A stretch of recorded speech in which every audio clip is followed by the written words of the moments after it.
First at 5:30, we're continuing to track a winter storm that will soon move through West Michigan. Storm Commute is following it all for us, and we do have team coverage for you. We want to get straight to Chief Meteorologist Ellen Bach. Ellen, what's the latest? All right, so outside right now we have 40s, we have rain showers, but overnight tonight we're going to start to see the transition to snow, and it's looking like the transition is going to take place close to midnight or just beyond that. So it's going to take a while for the cold air to settle in. After all, again, we're at 40 right now, but once it does, we're going to see deteriorating conditions across the region, especially areas further south and east. So this is a look at an impact map. I really like this because it's very clear as to how impactful the storm will be. Areas further to the north, like Muskegon County, Newaygo County, Mount Calm County, not expecting a big deal out of this system. All the action's going to be to your south. You're painted in this light gray color, which just means limited impacts, some slick spots on area roads. Not much more than that, though.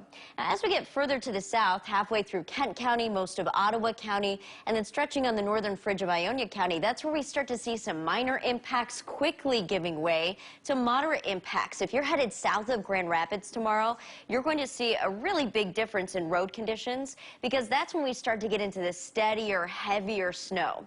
The worst conditions are going to be further to the south around I-94 especially. That's where we're expecting high impacts, and on the east side of the state, potentially extreme in some spots. So if we match up the snowfall totals, less than 2 inches on the northern side, more than a foot of snow on the southern side, and that's why we have a division of winter weather alerts with the more intense alerts further to the south.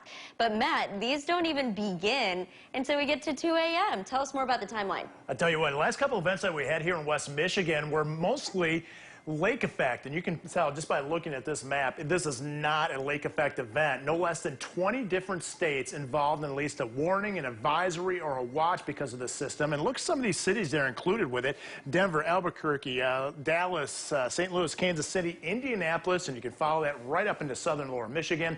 So if you have any flights outside of Michigan, especially off to our southwest, make sure you check with the carrier before you fly out tomorrow. Futurecast will break it down with you. Yes, rain right now.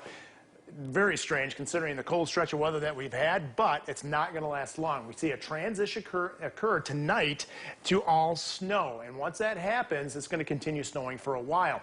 All right, the temperature futurecast. We begin with the temperatures in the 40s and look by tomorrow morning well into the 20s out there. So even though we were able to get away with a spring jacket this afternoon, that's not going to be the case tomorrow. And in terms of that snow tomorrow morning for the commute, this is the one I want you to be aware of, that we're going to have to deal with some slippery roads out there. Right now they're wet, but they're going to be snow covered, it looks like, from basically I-96 to the south. We'll likely wake up to around an inch of snow in Grand Rapids at the 8 o'clock or 7 o'clock time frame. It could be closer to 3 to 4 inches near I-94 and to the south.